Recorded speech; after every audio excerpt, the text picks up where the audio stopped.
आप लोगों को क्या गिवन है? R is the relation of a set A. Given है मुझे सेट ए,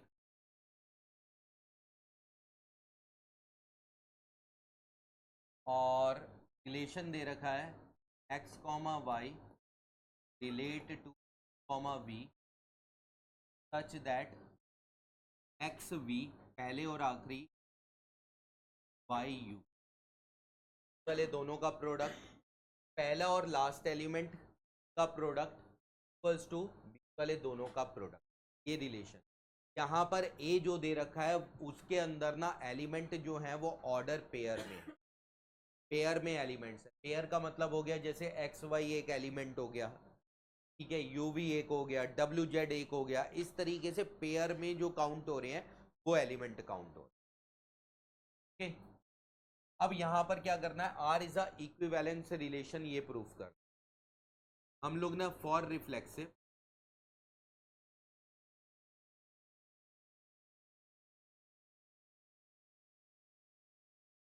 भाई X comma Y belongs to set A. यहां पर एक एलिमेंट नहीं चलेगा, यहां पर ऑर्डर पेयर है तो एक्स वाई एक साथ चले। ये जो एक्स वाई एक ब्रैकेट है ना, यही पहला element. X Y is a bracket which is called the first element, to B is a another element. ठीक है, एक्स वाई मेरा किसको बिलोंग कर रहा है बेटा? ए सेट को। अब मुझे क्या करना है, मुझे यहाँ पर जो कंडीशन है ना उस कंडीशन में एक चीज ध्यान रखना, एक्स वाई का रिलेशन एक्स वाई से होता। रफली सोच के चलो, रफली मैंने लिखा एक्स वाई का रिलेशन अगर एक्स वाई से होता तो पहले और आखिरी का प्रोडक्ट क्या है, बीच वाले दोनों के प्रोडक्ट के इक्वल होता। ऐसे ही लिखा जाता ना, कंडीशन ये बनती ना। तो ये पहले कंडीशन उठा के लिख दो, X Y equals to Y X. Right, X Y और वाई एक्स आपस में इक्वल है। अब मैंने कंडीशन उसी पैटर्न में दी है जो पैटर्न यहां बना हुआ है। पैटर्न पहले और आखिरी का प्रोडक्ट बीच वाले दोनों का प्रोडक्ट इक्वल है, पैटर्न के अकॉर्डिंग चलिए। और ये ना रफली लिख लीजिए, रफली लिख लीजिए। रफली लिखने के बाद हमारे पास इसका मतलब एक्स वाई का रिलेशन एक्स वाई से ही है, क्या इट इज ट्रू? तो तो आर इज रिफ्लेक्सिव, आर मतलब रिलेशन इज रिफ्लेक्सिव, और इसका काम खत्म। राइट, उसको रफली लिखा था तो रफली वाला पोर्शन खत्म। आया आप समझ? नाउ अब फोर सिमेट्रिक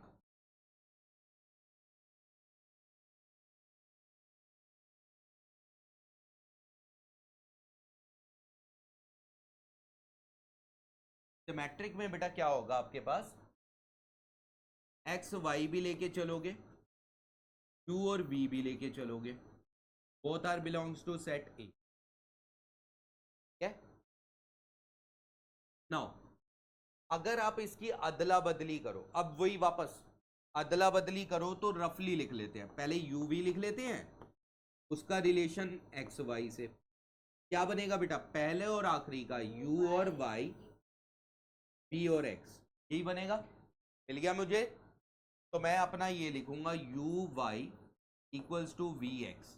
क्या ये चीज इससे मैच हो रही है? मैच हो रही है हमारी, it is true.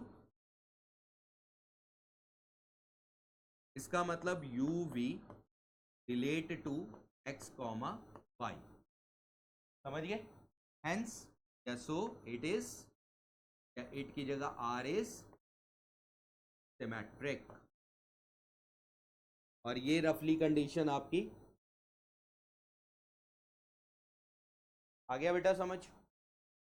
Now next one आता है transitive.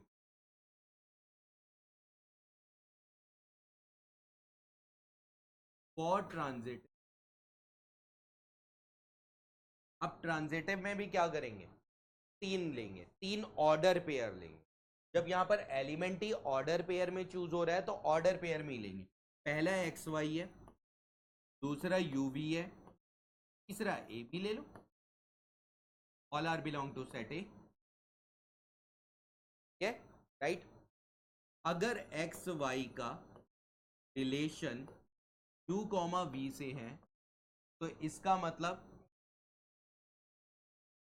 X V equals to Y U, ये फर्स्ट कंडीशन आ गई। दूसरा यू वी का रिलेशन अगर ए बी से है, इफ लगा देना बेटा यहां पर ना, तो इसका मतलब U B equals to V A. ठीक है, इसको ना मैं घुमा के लिख देता हूं, मतलब वी ए पहले लिख देता हूं और यू बी बाद में लिख,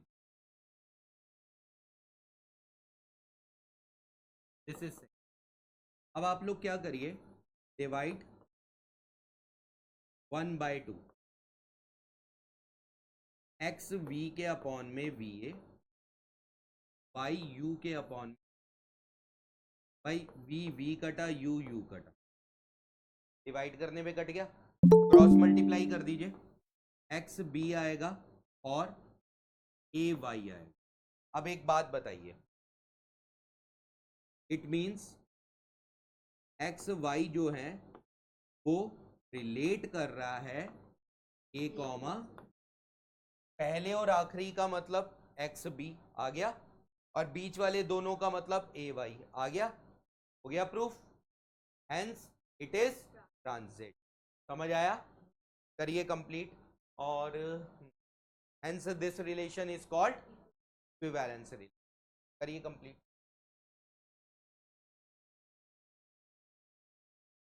एक बार ये वाला क्वेश्चन मैंने लास्ट क्लास में भी हिंट दिया था, तो देख लीजिए। R1 इंटरसेक्शन R2, अगर रिफ्लेक्सिव की कंडीशन हम करते हैं, ठीक है, तो मुझे पता है R1 belongs to given set A. R1 ही मेरा एलिमेंट है जो बिलोंग किसको कर रहा है, सेट ए। तो क्या R1 का इंटरसेक्शन R1 से करा जाए तो R1 ही आएगा? ठीक है, क्लियर हुआ? तो यहाँ पर बस यही दिखाना है, R1 का इंटरसेक्शन अगर R1 से करते हो तो it is equals to R1, वही सेम एलिमेंट रहेंगे, कोई भी फर्क नहीं पड़ेगा, therefore it is reflexive, as it is छोड़ दीजिए। R1 और R2 यहाँ पर दो एलिमेंट, सिमेट्रिक की कंडीशन में क्या करोगे, दो एलिमेंट लो, R2 इंटरसेक्शन R1, यार ये इसके साथ मैच ही तो हो रहा है, तो इसका मतलब ये भी हमारी ट्रू कंडीशन रहेगी। ठीक है, तीसरा अगर मैं ट्रांजिटिव की कंडीशन लिखता हूँ तो R1 R2 और R3 ये तीनों के तीनों बिलोंग करेंगे मेरे सेट 1 को। अगर R1 R2 लेता हूँ तो R1 R2 का इंटरसेक्शन, R2 R3 का इंटरसेक्शन। यार एक बात बताओ, R1 R2, R1 के जितने एलिमेंट है R2 के एलिमेंट है दोनों में कॉमन, R2 और R3 में भी दोनों के कॉमन, तो R1 R3 के भी क्या होंगे, दे आर कॉमन आल्सो, है ना, हेंस इट इज ट्रांजिटिव। तो ये इक्विवेलेंस रिलेशन के इसी पैटर्न से करना है, इसमें कोई एग्जांपल नहीं लेना, कुछ नहीं। ठीक है, राइट। अब मेन आइए आगे क्वेश्चन,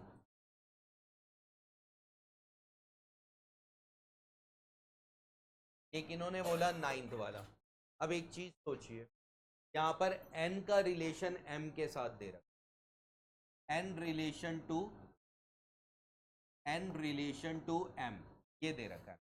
क्वेश्चन में बोला गया है अगर किसी नंबर को 5 से डिवाइड करते हैं, किसी भी नंबर को 5 से डिवाइड करते हैं तो उसका जो रिमाइंडर आएगा वो 5 से छोटा आएगा, ये स्टेटमेंट दे रखी। इसका मतलब क्या होता है बेटा, अगर मैं मान लो मेरे पास दे रखा है 53 नंबर, मैं 5 से डिवाइड करूंगा रिमाइंडर 3 आएगा। मेरे पास दे रखा है 79, मेरा रिमाइंडर 4 आएगा 5 से डिवाइड करने पे। मेरा नंबर दे रखा है 95, रिमाइंडर 0 आएगा। किसी भी नंबर से डिवाइड 5 से जब भी डिवाइड करोगे उसका रिमाइंडर क्या आएगा, 0 से 4 के बीच में ही तो आएगा, और कोई नंबर थोड़ी आएगा, ऑलवेज वही आएगा। तो भाई रिफ्लेक्सिव में क्या होगा, n का रिलेशन n के साथ ही हो गया। ठीक है, n का रिलेशन n के साथ हो गया ऑन डिवीजन बाय 5। ठीक है, n मतलब the integer n which is divisible by 5, the remainder क्या आएगा, it leaves the remainder less than 5। वही स्टेटमेंट में लिख दोगे, ट्रू रहेगी ना कंडीशन। अगर n को n से रिलेट कर रहे हैं तो इसका मतलब n ही डिवाइड हो रहा है 5 से, ठीक है। जब n को 5 से डिवाइड कर रहे हैं तो नंबर क्या आ रहा है, लेस देन 5, रिमाइंडर क्या आ रहा है, लेस देन 5। n और m और n बात तो एक ही है, चाहे n m से n, यहां पर n रिलेशन जब m का दे रखा है ना बेटा, तो यहां पर बोला गया है दोनों number if on division bye 5 on each of n और m, ठीक है। सिमेट्रिक में क्या करोगे, n की जगह m ले आना, m की जगह n ले आना, और यहां पर भी n m इंटरचेंज कर देना, तो रहेगी कंडीशन। सिमेट्रिक भी क्लियर हुआ। ट्रांजिटिव में क्या होगा, ट्रांजिटिव में n m और एक p ले लेते हैं। अगर एन एम का रिलेशन ले रहा हूं तो एन एम हो रहा है, ठीक है, और एम पी ले रहा हूं तो एम वहां पर लिख दूंगा, पी वहां लिख दूंगा। जब एन एन एम हो रहा है, एम पी हो रहा है, तो एन पी भी होगा। क्लियर हुआ, हेंस इट इज। बट इसको स्टेटमेंट में ही यूज करोगे वो ज्यादा बेटर, यहां पर स्टेटमेंट में रहे। आगे आप समझ क्लियर हुआ, ये कर लो कंप्लीट, ध्यान देना। आपके पास सेट में 1 से 9 तक एलिमेंट है, और रिलेशन क्या दे रखा है मुझे, ए कॉमा बी का जो रिलेशन गिवन है कॉमा डी, तो ये है पहले और आखिरी का एडिशन, पहले और आखिरी का एडिशन, और बीच वाले दोनों का भी एडिशन। मतलब यहाँ पर जो रिलेशन है पहले और आखिरी का और बीच वाले दोनों का एडिशन, और ये दोनों का एडिशन करने पर इक्वल आ रहा है, ठीक है। चलिए रिफ्लेक्सिव को पहले प्रूफ कर देते हैं।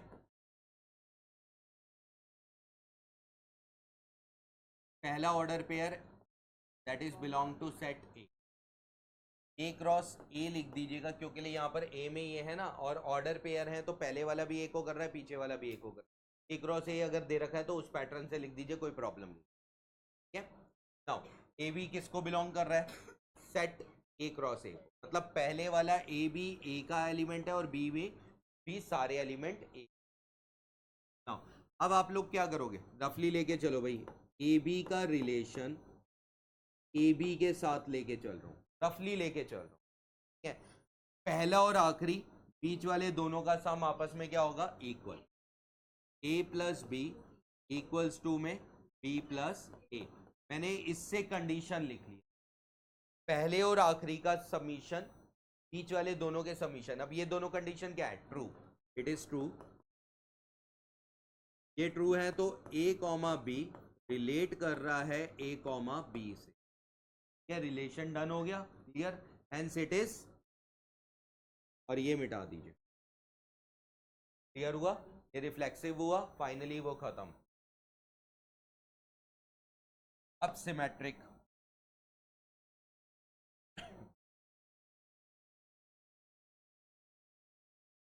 सिमेट्रिक में ए कॉमा बी और C comma D both are belonging to A cross A, both are belonging to A cross ए।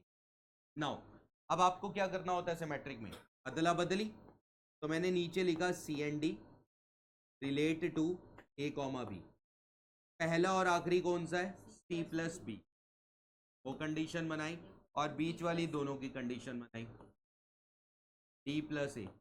क्या ये पूरी कंडीशन और गिवन कंडीशन मैच हो रही है, मैच हो रही है, तो इट इज ट्रू।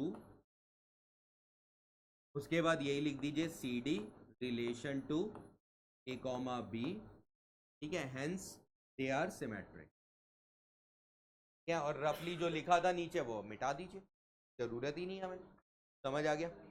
हाँ ये भी 5 की तरह ही है, सही, राइट। अब इसके बाद आता है मेरे पास next part, transitive.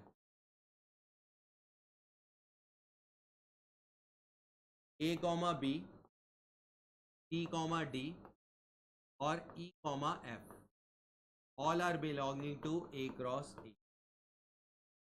If A comma B date करता है सी कॉमा डी से, देन हमारे पास कंडीशन क्या आएगी, A plus D equals to B plus सी,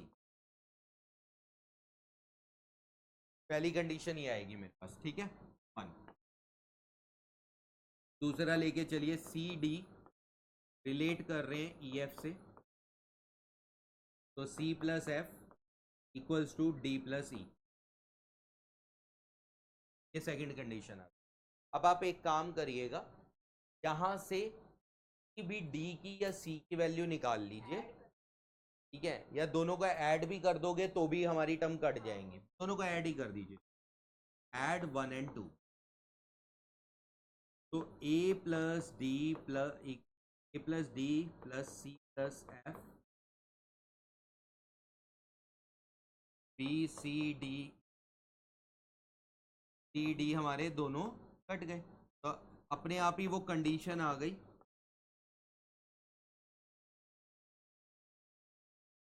तो ए बी रिलेट कर रहा है ई एफ से, ठीक है, hence it is transitive. Clear हुआ? आया आप समझ? करिए कंप्लीट। हाँ, इसमें ना आपको इक्विवेलेंस क्लास भी बोली गई।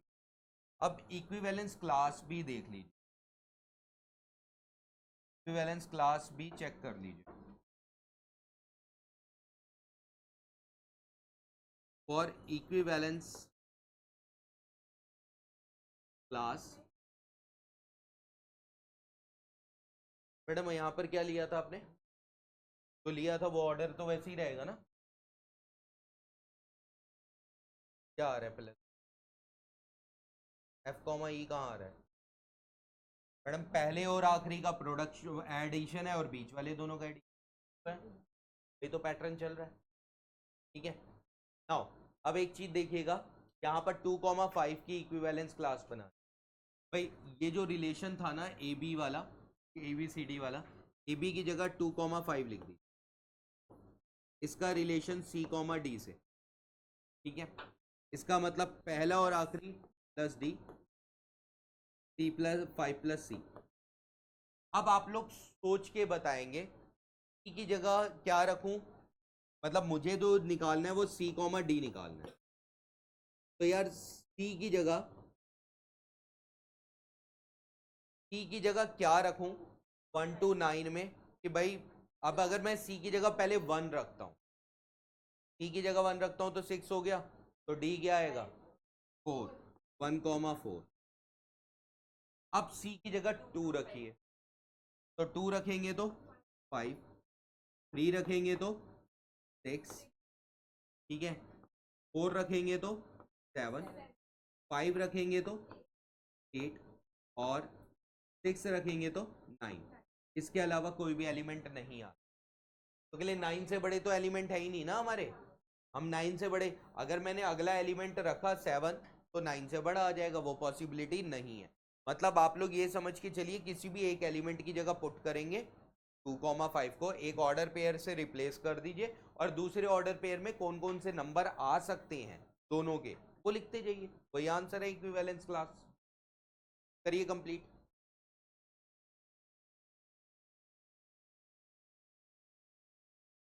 टाइप सी को थोड़ा सा समझिएगा।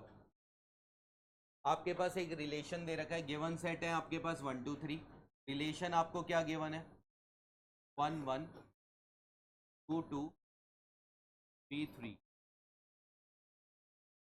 1 2 और 2 3। अब इसमें बोला गया है कि शो करो ये रिफ्लेक्सिव होगा बट सिमेट्रिक और ट्रांजिटिव नहीं होगा, ठीक है। चलिए, रिफ्लेक्सिव के लिए हम लोगों को क्या करना होता है, हमारे पास गिवन सेट है ए, जिसके अंदर 3 एलिमेंट है 1 2 3, जितने एलिमेंट दे रखे हैं, ठीक है, ध्यान से सुन लीजिएगा, 1 2 3 गिवन एलिमेंट 3 है। अगर 3 एलिमेंट दे रखे हैं, रिफ्लेक्सिव के लिए तीनों एलिमेंट का पेयर होना चाहिए, 1 1 2 2 3 3 होना चाहिए। क्या तीनों हैं मेरे पास यहाँ पर? ऑल 3 आर लाइज, मतलब 1,1 belongs to R, 2,2 belongs to R, 3,3 is also belongs to R, so it is reflexive. Reflexive में चेक करने की तरीका यही होता है, जितने ऊपर सेट में एलिमेंट गिवन हो उन सब के पेयर होने, उन सब के पेयर होने चाहिए। अगर उन सब के पेयर गिवन है तो भाई रिफ्लेक्सिव ऐसे में, ठीक है। क्लियर हुआ? अब आ जाइए सिमेट्रिक में। सिमेट्रिक में कंडीशन क्या बोल रखी है, 1,2 अगर बिलोंग कर रहा है मेरा रिलेशन को, तो यार इसका अदला बदली वाला भी बिलोंग करना चाहिए 2,1। क्या 2,1 है इसमें? Does not belongs to R, therefore it is not symmetric. अगर यहां पर मान लो ये 2,1 होता भी तो मैं 2,3 को भी चेक करता। मतलब मैं यहाँ पर ना सेम वाले नहीं चेक करता, मैं जो दोनों एलिमेंट अलग अलग होते हैं ना उनको चेक करता। ठीक है, तो इसका मतलब it is not symmetric. Clear हुआ? सिमेट्रिक की कंडीशन आ गई समझ? ठीक है, अब ट्रांजिटिव चेक करने के लिए, हाँ जी बोलिए। 1,3 1,3 क्यों लिखूंगा? रीजन क्या सोच के आपने 1,3 बोला है ये तो बताओ। आप पहले अपना रीजन बताइए 1,3 क्यों लिखूंगा। यहाँ पर आपको 1,3 कहीं दिख रहा है आपको? फिर मैं क्यों लूँ? मैंने बोला ना जो रिलेशन में दे रखा है उसमें ढूंढो। में अगर कुछ नहीं है तो नहीं है, हमें 1,3 से कोई मतलब ही नहीं है। ट्रांजिटिव के लिए समझिएगा आप, ट्रांजिटिव में भी यही अदर एलिमेंट्स देख, लेकिन देखने का तरीका क्या है वो सब। भाई 1,2 है, बिलोंग कर रहा है रिलेशन।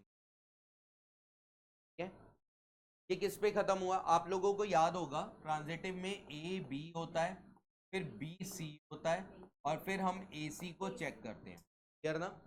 मतलब जिस पर ये खत्म हुआ उसी से नया सेट शुरू होना चाहिए, नया ऑर्डर पेयर शुरू होना चाहिए। 1 2 2 पे खत्म हुआ, 2 से स्टार्ट होने वाले यहाँ पर दो पार्ट है, एक ये रिफ्लेक्सिव वाला पार्ट है और एक ये नॉन रिफ्लेक्सिव वाला। क्लियर हुआ? अगर आप लोग कभी भी रिफ्लेक्सिव वाला पार्ट लेके चलोगे तो वो 100% ट्रांजिटिव रिप्रेजेंट करेगा। मतलब अगर मैं कल को यहाँ पर 2 पे खत्म हुआ तो 2,2 लेके चलता हूँ, यस इट इज बिलोंगिंग। पहला क्या है? ए आपके पास 1 है, ई आपके पास 1,2 है, तो 1,2 तो बिलोंग कर ही रहा है ना। क्लियर?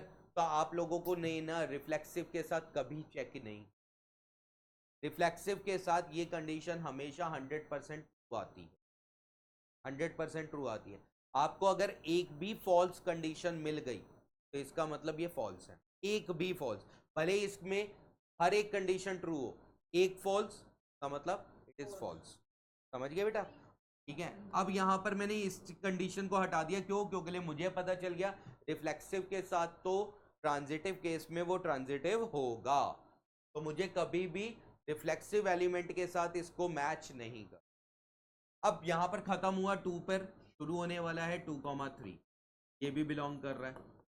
बट ए और सी क्या है यहाँ पर? 1,3, it does not belongs to R, R में है ही नहीं ये एलिमेंट, तो इसका मतलब इट इज नॉट ट्रांजिटिव। एक भी अगर मिल गया तो नॉट है ये। अब मैंने इसके बाद 2,3 पर तो चेक ही नहीं करना, जब एक फॉल्स मिल गया तो ये फॉल्स हो गई कंडीशन। Got it? क्लियर हुआ? करिए कंप्लीट।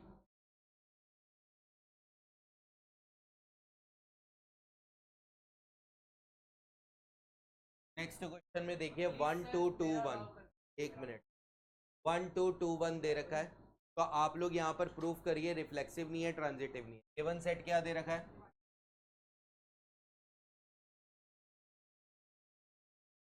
तो क्या 1 1 बिलोंग कर रहा है मेरा रिलेशन को? इसका मतलब ये रिफ्लेक्सिव नहीं है।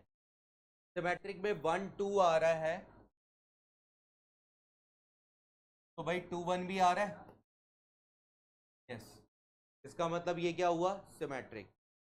1 2 आ रहा है, 2 1 आ रहा है, 1 1 आ रहा है, ए सी क्या है? भाई अगर इसको ए बी कह दूं, इसको बी सी कह दूं, तो 1 1 चाहिए ना मुझे, 1 1 नहीं आ रहा, इसका मतलब ये ट्रांजिटिव भी नहीं है। क्लियर हुआ? क्वेश्चन को जिस तरीके से बिलोंगिंग में लिखना है वैसे बिलोंग में लिखकर कंप्लीट करो फटाफट।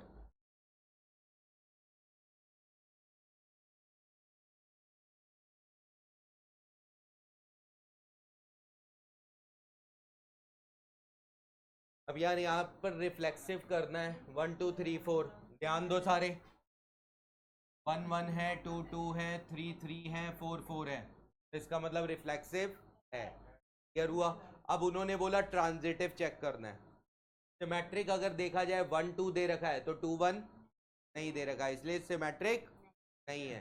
तो सिमेट्रिक में ऐसे ही लिखोगे 1 2 belongs to relation, but 2 1 does not belongs to the relation, so it is not symmetric. Clear हुआ? ट्रांजिटिव में भाई 1,2 के साथ चेक करेंगे। 1,2 किस पे खत्म हुआ? 2 से शुरू होने वाला रिफ्लेक्सिव के अलावा, रिफ्लेक्सिव के अलावा 2 से स्टार्ट होने वाला कोई भी नहीं। तो इसका मतलब ये हमारा ट्रांजिटिव एलिमेंट काउंट होगा, काउंट होगा। ठीक है, जब हमारे पास उसके पास है ही नहीं 2 वाला तो वो ट्रांजिटिव काउंट रहेगा। तो अगर इसको मैं रिफ्लेक्सिव के साथ 2,2 के साथ काउंट करता हूं तो 1,2 फिर से आ गया भाई, ये काउंट होगा। क्लियर हुआ? ओके, अब इसके बाद ये नहीं करना, ये नहीं करना, ये नहीं करना। 1,3 1,3 बिलोंग्स टू आर। 3 से स्टार्ट होने वाला भाई 3,3 वाला तो होगा ही होगा। मैं 3,2 वाले को चेक, ये बिलोंग करा, इसका मतलब 1,2 इज आल्सो बिलोंग। ये दोनों के से अभी ट्रांजिटिव है, लेकिन लास्ट 3,2 को भी चेक करो। 3,2 अगर बिलोंग कर रहा है मेरा आर को, तो 2 से स्टार्ट होने वाला 2 ही है, और तो कोई है नहीं। It means 3,2 is also belonging to R. Clear हुआ? That's why it is transitive also. मतलब ये ट्रांजिटिव भी है और रिफ्लेक्सिव। अब आप लोगों ने ट्रांजिटिव में कौन से एलिमेंट चेक करे? जो अदर एलिमेंट है, जो एक दूसरे से मैच नहीं कर रहे, वो एलिमेंट आप तीन तरह के एलिमेंट दे रखे हैं, तो तीनों का ट्रांजिटिव चेक करिए। लेकिन तीनों का ट्रांजिटिव अगर रिफ्लेक्सिव से चेक करोगे ना तो भाई वो तो आएगा। हाँ, मतलब वो आएगा, रिफ्लेक्सिव से आप दिखा सकते हो, वो आएगा, यही बता रहा हूं मैं। यहां पर 1 3 3 2 ये अलग अलग मिल गए, लेकिन 1 2 मिल गया, का मतलब ये ट्रांजिटिव भी है। क्लियर हुआ? करिए कंप्लीट।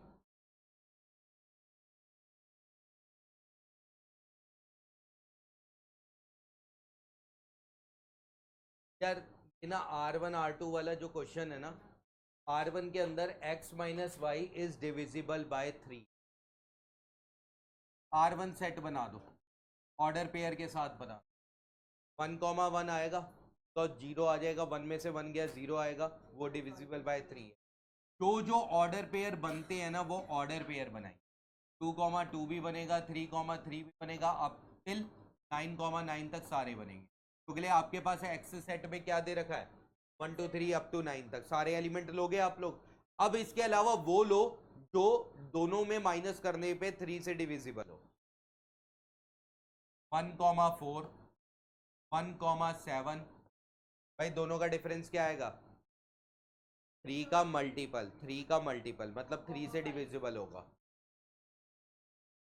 2,5 आएगा, 2,8 आएगा, ठीक है, 3,6 आ गया, राइट। इनके रिवर्स ऑर्डर भी आ सकते, रिवर्स ऑर्डर भी आएंगे, 4,1 7,1, ये भी रिवर्स में भी लिखिए आप लोग ना यहाँ पर रिलेशन को एक ऑर्डर पेयर में कन्वर्ट कर, सारे ऑर्डर पेयर में कन्वर्ट कर लो कि जितने बनते हैं, ठीक है।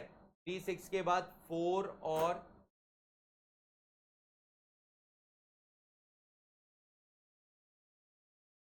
9 भी तो आ रहा है, 4 7 आ रहा है, ठीक है, और 5 के साथ वो तो खैर मैं आगे पीछे करूंगा ना, अभी 9 हो गया, 5 के साथ 8, 5,8 आएगा, ठीक है, राइट। अब इनके ऑर्डर पेयर को रिवर्स भी कर दीजिए, वो सारे ऑर्डर पेयर जितनी भी आगे वो सब, इसका मतलब ये रिफ्लेक्सिव कहलाएगा। इट मीन्स ये जब इनके ऑर्डर पेयर को रिवर्स कर दोगे तो वो सिमेट्रिक भी कहलाएगा। फिर ट्रांजिटिव आपने चेक कर। क्लियर हुआ? यहां पर आप लोगों ने क्या देखा? R1 के अंदर जो एलिमेंट्स थे वो कौन कौन से थे? डिविजिबल वाले। फिर R2 अनदर सेट है जिसमें 1 4 7 आपस में आएंगे, या 2 5 8 आएंगे, या 3 6 9 आएंगे। भाई 1 4 7 आएंगे तो 1 4 1 7 बन रहा है ना वही, या 4 7 वही बन रहा है। ऑर्डर पेयर बनाओ, 1 4 7 से यही एलिमेंट बनेंगे, ठीक है। 258 से वही एलिमेंट बनने हैं, 258 से ही बन रहे हैं वो सारे एलिमेंट, ठीक है। और सेम 369 से बन रहे हैं, तो ये R1 और R2 दोनों कैसे बन जाएंगे, दोनों ही इक्वल सेट्स कहलाएंगे। क्लियर। और रिफ्लेक्सिव में भाई 1,1 भी लूंगा, 4,4 भी लूंगा, 7,7 भी लूंगा। समझ आ गए। टोटल जितने भी ऑर्डर पेयर बनते हैं R1 R2 दोनों को बनाओ और लास्ट में बोल दो कि hence R1 equals to R2।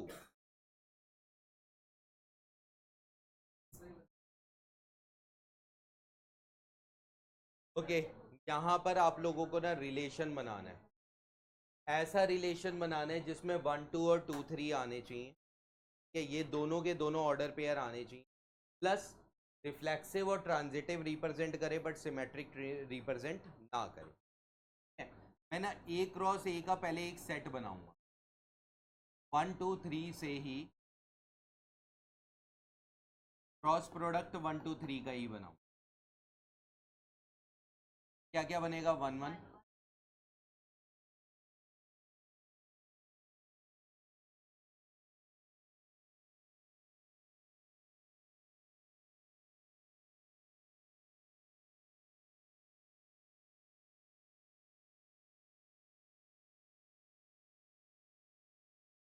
ये बेटा, ये जो एक रिलेशन होता है ना, ये हमारा इक्विवेलेंस मींस रिफ्लेक्सिव सिमेट्रिक और ट्रांजिटिव दोनों ही केस हैं इसके अंदर, ठीक है। नाउ R1 एक रिलेशन बनाता हूं मैं अपनी तरफ से, जिसमें उन्होंने बोला रिफ्लेक्सिव होना चाहिए, तो रिफ्लेक्सिव की कंडीशन 1 1 2 2 और 3 3,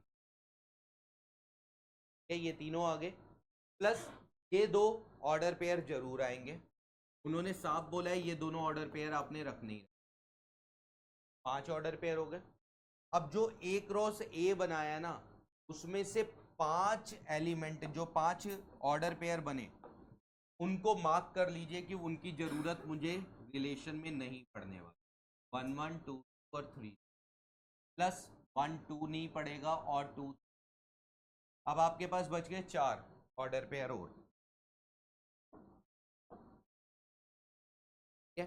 मुझे क्वेश्चन में क्या करना है, भैया रिफ्लेक्सिव हो, ट्रांजिटिव हो, बट सिमेट्रिक ना हो। रिफ्लेक्सिव तो है ये, ट्रांजिटिव चेक करते हैं, 1 2 2 3। ट्रांजिटिव कैसे बनेगा, क्या डालूं जिससे वो बन जाए ट्रांजिटिव, 1 3 डालूं तो ट्रांजिटिव बन जाए, 1 3, ठीक है। अब 2 3 से चेक करना, 2 3 से शुरू किया अगर, तो 3 से स्टार्ट होने वाला में सिर्फ यही वाला है, तो ये 2 3 भी काउंट होगा ट्रांजिटिव, तो उसके लिए रिफ्लेक्सिव एलिमेंट मिल गया मुझे, ठीक है। 1 3 से स्टार्ट होने वाले भी ये हैं, तो ये मेरा पहला सेट बना, तो मेरा रिफ्लेक्सिव और ट्रांजिटिव है, बट सिमेट्रिक क्यों नहीं है, 1 2 का 2 1 का है, क्या क्लियर हुआ। ऐसे ही आप लोगों को R2 एक और रिलेशन बनाओ जिसमें ये प्रूफ हो सके कि रिफ्लेक्सिव और ट्रांजिटिव है, बट वो सिमेट्रिक नहीं है। इट मींस आपके पास अगर आप देखें तो ये 1 3 भी आ गया, अब कितने एलिमेंट रह गए, कितने ऑर्डर पेयर और रह गए, कहाँ रह गए, 3 ही तो रह गए, 2 1 1 और 3 2। इन 3 में से कोई भी यूज करो, यहां पर कोई भी यूज करो जिससे वो क्या बन जाए एक और, भाई रिफ्लेक्सिव और ट्रांजिटिव बने बट सिमेट्रिक ना बने। सिमेट्रिक बनाना ही नहीं है, क्वेश्चन में साफ बोला गया, ठीक है। तो अगर मुझे इन 3 में से कोई भी अदर एलिमेंट यूज करना है, तो भाई मैं रिफ्लेक्सिव के लिए 1 1, मतलब ये 6 एलिमेंट तो मैं जरूर लिखूंगा, ये 6 जरूर लिखूंगा, बिल्कुल ठीक है। ये हमारे 6 एलिमेंट तो जरूर लिखूंगा मैं, 6 ऑर्डर पेयर। अगर मैं सोचो 2 1 डाल दूं, यहां पर सोच के चलो 2 1 डाल दूं, है भी गलत, तो क्या हो गया, 2 3 का सिमेट्रिक है, एक भी फॉल्स, तो इसका मतलब वो सिमेट्रिक नहीं काउंट होगा, मैंने बोली थी ना ये बात। तो आप लोग ये सोचिए, इन तीनों में से एक एक करके यूज कर सकते हो, दो यूज कर सकते हो, लेकिन आपके पास रिजल्ट क्या होना चाहिए, सिमेट्रिक नहीं होना, रिजल्ट ये आना चाहिए ट्रांजिटिव हो जाए सिमेट्रिक ना हो। मैंने एक काम करता हूं यार, 2 3 आ रखा है, 1 3 आ रखा है, पीछे 3 वाला कोई है नहीं, 1 है। 2 1 डाल के देख लो एक बार, चेक कर लो, ट्रांजिटिव चेक कर लो इसका पूरे का। 1 2 है, 2 3 1 3 हमने डाल दिया। 1 2 पे 2 1 से चलो हो रहा है। इस पे चेक करो 1 2 ए बी, बी क्या है 2, 2 से स्टार्ट होने वाला 2 1, और ए और सी क्या होगा 1 1, वो भी है। तो भाई 1 2 दोनों तरीके से ट्रांजिटिव हो रहा है। 2 3 ऑलरेडी मैं पहले ही चेक कर चुका हूँ, 1 3 भी मैं ऑलरेडी चेक कर चुका हूँ, अब 2 1 को चेक कर लो। भाई अगर आप अदर वाला डाल रहे हो तो सबको चेक करना है ट्रांजिटिव के। इसको चेक करा आपने ट्रांजिटिव, 2 3 खत्म किस पे हुआ, 3 पे शुरू होने वाला है, रिफ्लेक्सिव है, उस पे तो होगा ही होगा, ठीक है। ओके 1 3 खत्म किस पे, 3 पे, रिफ्लेक्सिव के साथ होगा ही होगा, ये भी ट्रांजिटिव। अब 2 1 है, 2 1 1 से शुरू होने वाला ये है 1 2, और ए क्या है 2, क्या है 2 2 भी, तो यस ये रिलेशन बना मेरा, रिफ्लेक्सिव भी और ट्रांजिटिव भी, बट सिमेट्रिक नहीं बना क्योंकि 2 3 का 3 2 नहीं है। गॉट इट, क्लियर हुआ। अब इसके बाद कितने बनाने ऐसे, 3, तीसरा रिलेशन और बनेगा। पहले 5 एलिमेंट लिख दो,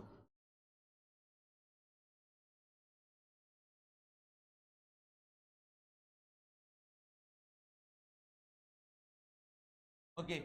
अगर मैं 2 1 भी डाल देता हूं, ये सारे एलिमेंट ले लिए जो ऊपर वाले थे, अब इसमें सब बच क्या गया मेरे पास, भाई ये भी यूज हो गया ना, 3 1 या 3 2 दोनों में से किसी एक को यूज करो, और वो यूज करते ही क्या हो जाना चाहिए मेरा, भाई 3 1 ही ले लो ना। आप एक बार चेक कर लो 3 1 से, इसका प्रॉपर हो रखा था, ट्रांजिटिव चेक किया था अभी प्रीवियस केस में, 2 3 में और 3 1 में दोनों में चेक कर रखा है मैंने, 2 1 में भी चेक करा था मैंने, सिर्फ यही तो बचा था 3 1 में। किस पे खत्म हुआ, 1 से शुरू होने वाला, 1 2 भी तो है, 3 2 चाहिए, नहीं भाई इससे नहीं बनता, 3 1 से नहीं बनता, आई क्लियरिटी। तो 3 1 से नहीं बनता तो 3 1 को उड़ा दो, तो अगले 3 1 डालते ही मुझे ये वाला चाहिए, और वो अगर एलिमेंट आ गया तो वो इक्विवेलेंस के ला जाएगा, ठीक है। 3 1 नहीं लूंगा, 3 2 से चेक करो, 3 पे शुरू खत्म किस पे हुआ 2 पे, तो यहां पर क्या आना चाहिए 3 1, 3 1 भी चाहिए, फिर वो इक्विवेलेंस हो जाएगा। क्या आंसर 2 ही आएंगे बेटा, तरह लिखा हुआ है, तो फिर इन दोनों में एलिमेंट जो हमने ऐड करे हैं ना वो हटाने पड़ेंगे,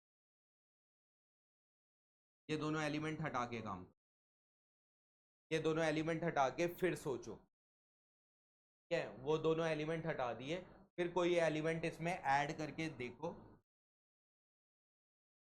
T2 ले लो, अब चेक करो,